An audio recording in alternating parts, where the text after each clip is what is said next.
जो व्यक्ति अभी पीड़ित हैं, इस कंडीशन से सफ़र कर रहे हैं, कॉन्स्टिपेशन जिन्हें है, उनके लिए क्या सॉल्यूशन है? कैसे नेचुरोपैथी के माध्यम से वो इस समस्या से निजात पा सकते हैं, मैं वो जानना चाहूँगी।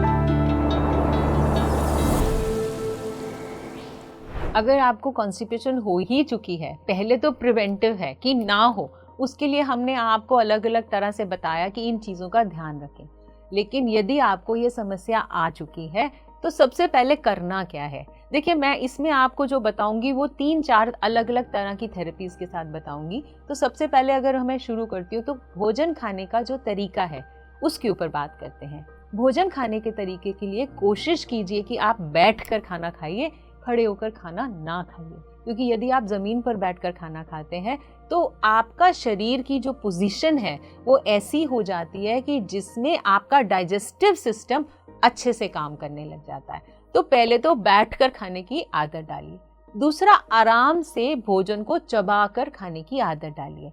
चबाकर खाने का मतलब क्या है कि जब आप भोजन खा रहे हैं तो आपका ब्रेन जो है ये वाले इम्पल्सेस दे रहा है, ये इंडिकेशंस दे रहा है कि एंजाइम्स को प्रोड्यूस करे और भोजन को जैसे जैसे एंजाइम्स की ज़रूरत है मुंह में, पेट में, पैनक्रियाज से, लिवर से, वो सारे के सारे उस भोजन में आकर मिक्स हों। तो इसके लिए थोड़ा सा समय देकर भोजन खाएं। कम खाएं लेकिन समय देकर खाएं। तो आप जैसे जैसे मुंह में अपने भोजन को चबाएंगे, आप मानिए आपका 50% डाइजेशन तो मुंह में ही हो जाता है। तो सोचिए, यदि आपने भोजन को मुंह में चबाया नहीं तो फिर वो भोजन आगे जाके यथा योग्य जगह पर नहीं पहुंचेगा और आपको वीकनेस भी होगी और इंडाइजेशन भी होगी। तो दूसरा है कि आप उसको आराम से समय अनुसार खाएं।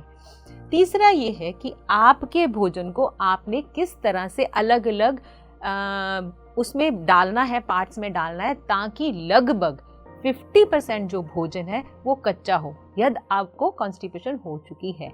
फुजला माने कि रफेज का ज़्यादा से ज़्यादा इस्तेमाल करें, जैसे कि आपके भोजन में पत्ता गोभी, गाजर, इस तरह के जो आहार हैं जिसमें बहुत ज़्यादा फाइबर है उसका प्रयोग बढ़ा दें। सबसे पहले सुबह की शुरुआत अगर आप फ्रूट से करें तो आपके लिए बहुत अच्छा रहेगा। सुबह सुबह पहले 1 गिलास पानी गुनगुना लेकर और उसमें थोड़ा सा नींबू निचोड़ के बिना नमक और चीनी के इसको लगातार लीजिए। अगर बहुत क्रॉनिक कॉन्स्टिपेशन है तो 5 से 10 दाने अंगूर के खा सकते हैं। और इसके अलावा अगर आप चाहें तो रात को मुनक्के के 4 से 5 पीस पानी भी भिगो दीजिए और 1 अंजीर पानी में भिगो दीजिए। धो के भिगोएंगे और सुबह क्या करेंगे कि इस मुनक्के का पानी भी पीजिए और उसको भी चबाकर खाइए, और जो अंजीर है उसको ऐसे ही आपको इसके साथ खाना है। तो ये 2 चीज़ें आपको बहुत जल्दी कॉन्स्टिपेशन से छुटकारा दिलाएंगी। इसके अलावा भोजन में पेठा, हरा पेठा होता है, उसको ग्रेट करके और उसका जूस निकाल कर यदि आप आधा कप पी लेते हैं तो आपकी जो कॉन्स्टिपेशन है वो जड़ से ख़त्म होना शुरू हो जाएगी। तो ये कुछ ऐसी चीज़ें हैं कि यदि बहुत ज़्यादा कॉन्स्टिपेशन है तो आप इन सब चीज़ों का इस्तेमाल कीजिए। गाजर टमाटर का रस ले सकते हैं, ये भी आपको बहुत मदद करेगा। कद्दू, घिया, लौकी, इन सब्जियों का उपयोग बढ़ा दीजिए।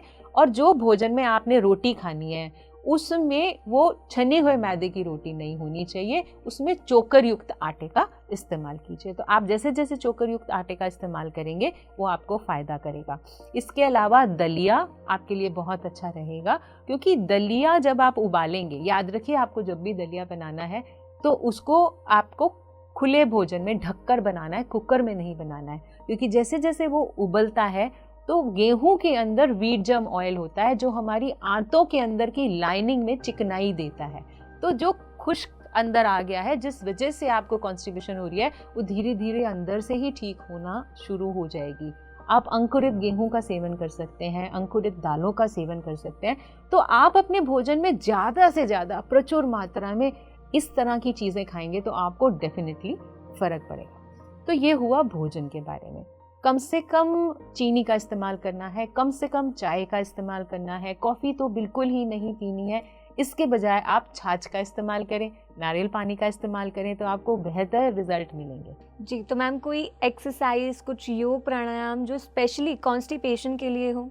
कुछ योग मैं आपको बताऊंगी, कुछ नेचुरोपैथी में ठंडी पट्टी इलाज होता है तो सबसे पहले मैं आपको बताती हूँ कि आपको अगर कॉन्स्टिपेशन है तो दिन में 2 बार ठंडी पत्ती अपने पेट पर रखिए, उससे आपके अंदर के सारे ऑर्गन्स एक्टिवेट हो जाएंगे और आपको डेफिनेटली कॉन्स्टिपेशन से छुटकारा मिलेगा। और कैसे करनी है ठंडी पट्टी? एक छोटा टॉवल लेना है, उसको पानी में भिगोकर पेट के ऊपर रखना है, खास तौर पे वहाँ पर जहाँ छोटी आंत, बड़ी आंत और लिवर रहता है, ताकि वो ठंडी पट्टी आपके अंदर से ही उन ऑर्गन्स को एक्टिवेट करे और वो ऑर्गन्स क्रियाशील हो जाएं और आपको कॉन्स्टिपेशन से छुटकारा मिले। ठंडी पट्टी से छोटी आंत बहुत जल्दी काम करती है। इसके अलावा कुछ ऐसे जो व्यायाम हैं आपको करने चाहिए, जैसे कि सूर्य नमस्कार है, धनुरासन है, वज्रासन है। खाना खाने के बाद वज्रासन ज़रूर करें, तो आपको जो है ये वाली समस्या से आसानी से छुटकारा मिल जाएगा। इसके अलावा सबसे आसान तरीका क्या है? सुबह उठकर आप पानी पीजिए और ताड़ासन में खड़े हो जाइए, यानी दोनों हाथों को ऊपर करके पंजों के बल जब आप खींचेंगे तो आपकी जो आंतें हैं वो डाउनवर्ड मूवमेंट में काम करना शुरू कर देंगी। ध्यान से 2 गिलास गर्म पानी, गुनगुना पानी पीजिए और उसके बाद ताड़ासन में खड़े हो जाइए। तो आपकी ये वाला आसन जो है ये आपको बहुत जल्दी कॉन्स्टिपेशन से छुटकारा दिलाएगा। और एज ए आप घर में अगर ट्रीटमेंट कर रहे हैं तो मैं आपको कुछ टिप्स एक्यूप्रेशर के भी बता देती हूँ।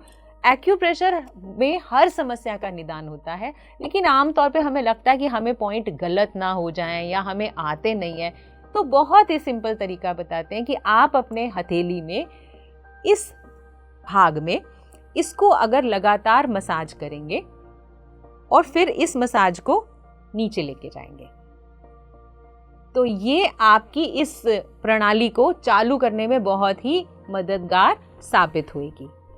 लेफ्ट हैंड में इस कॉर्नर में इसको मसाज देने से आप देखेंगे आपका डाइजेशन भी इम्प्रूव हो रहा है, आपको भूख भी लग रही है और आपका डाइजेशन इम्प्रूव हो रहा है, भूख लग रही है और साथ साथ में भोजन हजम भी हो रहा है और कॉन्स्टिपेशन भी धीरे धीरे दूर हो जाएगी। तो एक इस जगह पर इसको मसाज करना और दूसरा सेंटर से नीचे की तरफ जाते हुए इसको मसाज करना। सिंपल एक्यूप्रेशर मसाज है, कुछ ज़्यादा टेक्निकल नहीं है, तो घर में कोई भी इसका इस्तेमाल कर सकता है। सुबह 1 मिनट करना है, शाम को 1 मिनट करना है। आप देखेंगे बहुत जल्दी आपको कॉन्स्टिपेशन से ठीक होने के आसार दिखने लगेंगे, आपकी जो कब्ज़ है वो जड़ से दूर होने लगेगी। जी, तो मैम जब कारण की बात कर रहे थे तब आपने मेंटल हेल्थ पर भी बताया था कि एक कारण हमारा मेंटल हेल्थ भी होता है। जी बिल्कुल। तो कैसे उस पर वर्क किया जाए, कैसे अपनी मेंटल हेल्थ को ठीक रखा जाए? देखिए, सबसे अच्छी बात है प्राणायाम। अगर आप बैठ के सुबह थोड़ी देर प्राणायाम करते हैं और थोड़ी देर वज्रासन में बैठते हैं तो ये आपको बहुत हेल्प करेगा। मेंटल हेल्थ के लिए ऐसा मुझे लगता है कि आपको धीमे गहरे सांस लेते हुए अपने आप के साथ स्थित होना बहुत ज़रूरी है। जैसे जैसे आप अपने शरीर के साथ कंफर्टेबल होंगे, मेडिटेशन करेंगे, डीप ब्रीदिंग करेंगे और साथ में इन चिंताओं से मुक्त होने के लिए कोशिश करेंगे, एक समय ऐसा ज़रूर आता है पूरे दिन में जब आप अपने आप जब कनेक्ट होंगे अपने आप से, तो शरीर की सारी प्रणालियाँ सुचारू रूप से चालू होने लग जाती हैं प्राणायाम के बाद, क्योंकि ऑक्सीजन ही तो हमारे शरीर को चला रहा है। तो जब आप प्राणायाम करते हैं, मेडिटेशन करते हैं, अपनी मेंटल हेल्थ का ध्यान रखते हैं, तो जो ये समस्याएं अपने आप ही धीरे धीरे कम होना शुरू हो जाती हैं, क्योंकि इससे आपका मानसिक स्वास्थ्य बढ़ जाता है, शारीरिक जो प्रतिरोधक क्षमता है वो भी बढ़ जाती है और शरीर के हर अवयव की, हर ऑर्गन की जो क्षमता है वो भी इम्प्रूव होने लग जाती है। तो इस भागदौड़ की ज़िंदगी में मेंटल हेल्थ के लिए ये बहुत ज़रूरी है और कॉन्स्टिपेशन में तो ये बहुत काम है।